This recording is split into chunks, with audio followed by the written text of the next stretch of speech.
Muchas gracias, presidente. Pues vamos a presentar los cambios en materia de subcontratación. Primero, señalar cuál es el origen de esta reforma. Como algunos de ustedes conocen ya, en noviembre del año pasado, el presidente López Obrador presentó una iniciativa a partir de la cual se abrió una serie de mesas de diálogo entre el sector privado, representantes de empresarios, entre el sector público y entre el propio gobierno. Mesas de diálogo que consistieron en decenas de reuniones donde se plantearon cuáles eran los retos para poder eliminar toda la simulación alrededor de la figura de subcontratación. Como bien señala el presidente, finalmente, después de varios meses de trabajo, el 5 de abril se logró un acuerdo histórico en Palacio Nacional para poder llevar a cabo la reforma en materia de subcontratación. Vale la pena señalar cuáles son las dependencias, los sindicatos y las organizaciones empresariales que formaron parte de este esfuerzo. Por parte del sector obrero estuvo presente Carlos Aceves de la CTM, Abel Domínguez de la CTC, Jesús González Cárdenas de la Federación Nacional de Sindicatos Independientes, Genaro Leal de la Federación de Trabajadores de Sindicatos Autónomos, Napoleón Gómez Urrutia del Sindicato Nacional de Trabajadores Mineros, Pedro Aces de la CATEM, estuvo también Rodolfo González de la CROM, Isaías González de la CROC y Francisco Hernández Juárez de la UNT. Por parte del sector privado, del sector empresarial, Carlos Salazar, aquí presente, presidente del Consejo Coordinador Empresarial, José Medina Mora de la Coparmex, José Manuel López Campos de Concanaco, Francisco Cervantes de Concamín y otros actores importantes que estuvieron formando parte de estas mesas de diálogo.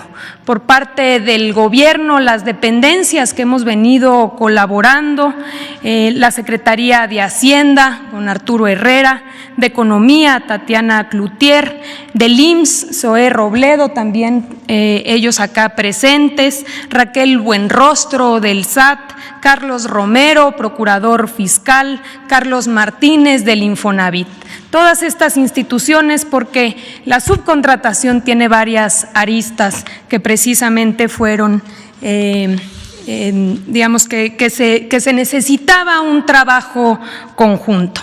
Finalmente, a partir de este acuerdo, la Cámara de Diputados y la Cámara de Senadores discutieron esta iniciativa y finalmente aprobaron el pasado martes la reforma.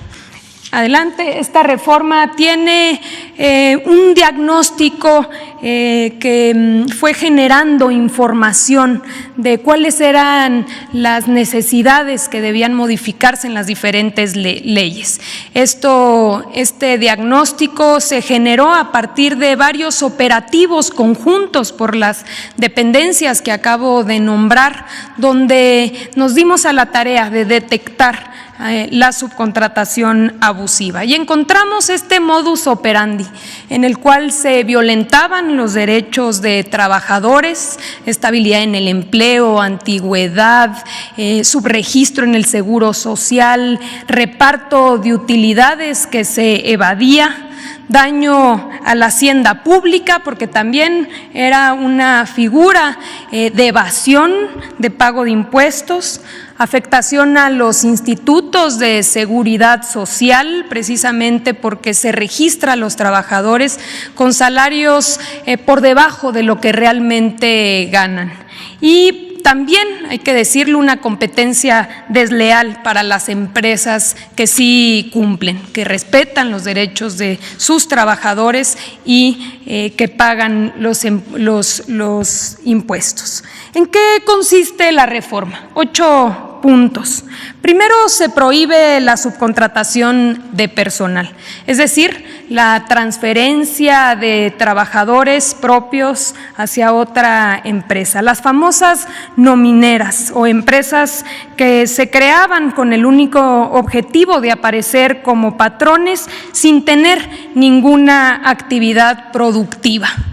Al prohibir esta subcontratación de personal, las empresas deberán transferir y reconocer como trabajadores propios a todos aquellos y aquellas que realizan las actividades principales de sus empresas, es decir, relacionadas con su objeto social y actividad económica preponderante. El segundo punto es que se permite la subcontratación de servicios y obras especializadas que no formen parte del objeto social ni de la actividad económica preponderante. Pero aquellas empresas que deseen prestar estos servicios especializados deberán estar en un registro obligatorio, un padrón que estará a cargo de la Secretaría del Trabajo y Previsión Social, previa acreditación de cumplimiento de las obligaciones laborales de seguridad social y fiscales. Este registro será público, transparente y en caso de que se pudieran ubicar incumplimientos, se perderá el derecho de estar en este registro de empresas de subcontratación de servicios especializados. Otro punto importante es que las empresas que reciben los servicios especializados deberán responder frente a los trabajadores en caso de cualquier incumplimiento. Otro punto importante es que recordemos que en esta materia existían muchos huecos en la ley que permitían deducciones fiscales abusivas y mucha simulación. Para evitar esta simulación y defraudación fiscal, se homologan los criterios del Código Fiscal, de la ley del ISR, de la ley del IVA, con la Ley Federal del Trabajo, permitiendo así homologar criterios y que no existan estos huecos legales. Otro punto importante es que se endurecen las sanciones para el caso de incumplimiento. Los plazos para la implementación de esta reforma, ahora que ya fue aprobada en ambas cámaras, en los próximos días será publicada por el presidente y a partir de ahí inicia un plazo de 1 mes para que la Secretaría del Trabajo pueda emitir los lineamientos que regularán el registro. Por el otro lado, se cuenta con 90 días, 3 meses, para que las empresas puedan regularizarse. Hay que decir que este proceso en realidad ya inició. Incluso antes de que se aprobara la reforma, hay muchas empresas, más de 300,000 trabajadores que ya han sido reconocidos, que han sido transferidos y reconocidos como trabajadores propios. Incluso con datos del IMSS, estos registros tienen incrementos importantes en los salarios que van desde el 15 hasta el 32%. ¿Por qué? Porque ya se están registrando con los salarios reales. Entonces, se tienen 3 meses para hacer este reconocimiento y estas transferencias de trabajadores reconociéndolos como propios. Finalmente, cada 3 años las empresas tendrán que actualizar sus registros en la Secretaría del Trabajo. Como último punto, muy importante, también parte de esta serie de reformas, se reforma la Ley Federal de los Trabajadores al Servicio del Estado, para que en el gobierno federal ya no exista la subcontratación de personal. Se iniciará un proceso de diagnóstico en las dependencias de la administración pública para regularizar al personal subcontratado. Adelante. En materia de reparto de utilidades, el reparto de utilidades es un derecho constitucional que establece que las y los trabajadores tienen derecho a parte de las ganancias de las empresas. En la práctica, este derecho se había venido extinguiendo precisamente por figuras de subcontratación, de outsourcing o de insourcing.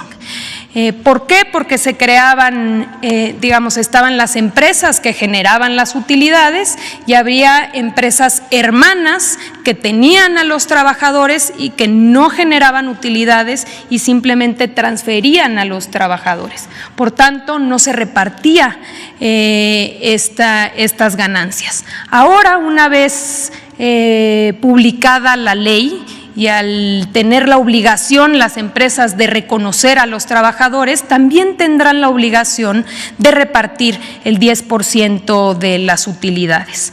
Para poder generar un modelo que no genere distorsiones y tampoco discrecionalidad, se establecieron dos modalidades para realizar el reparto de utilidades. Una que es hasta 90 días, o el promedio de los últimos 3 años, lo que resulte más favorable al trabajador. Bajo este esquema, en ningún sector y ningún trabajador se vería afectado. Aquellos sectores, por poner algunos ejemplos, el acerero o el minero, que históricamente habían recibido por encima, y minas que reciben 150 hasta 200 días, seguirán recibiendo lo mismo porque no les aplicará el límite de 90 días. Y aquellos trabajadores que no recibían nada o que recibían muy poco, aquí podemos ver el diagnóstico. Hoy en promedio se pagan 22 días, es decir, 7,300 pesos. Con la propuesta se incrementará a 57 días, es decir, 18,557 pesos, 2.6 veces más. Para hablar en específico del sector minero, que precisamente fue una de las preocupaciones que se expresaron en esta conferencia el día de ayer, en la industria minera en promedio, claro que hay minas que por tener mayores utilidades reparten más o menos, pero en promedio se pagan 93 días. Con la propuesta se seguirá pagando los 93 días. Pero hay otros sectores, como la industria alimentaria, por poner algunos ejemplos, que hoy en promedio pagan 52 días y que con la propuesta pagarán 86. O la fabricación de maquinaria y equipo, que hoy pagan 60 días en promedio y con la propuesta pagarán en promedio 80 días. Es decir, en todos los sectores se ve un incremento, y en aquellos que habían históricamente repartido o recibido mayor utilidad se respetarán esos montos. Finalmente, para concluir, señalar que por utilidades las empresas habían repartido 56,000 millones de pesos. Con esta propuesta, y una vez que sea publicada la reforma, se repartirán 157,000 millones de pesos. Es decir, un incremento de 100,000 millones de pesos que hoy recibirán los trabajadores producto de las utilidades y ganancias de las empresas. Es cuanto, presidente.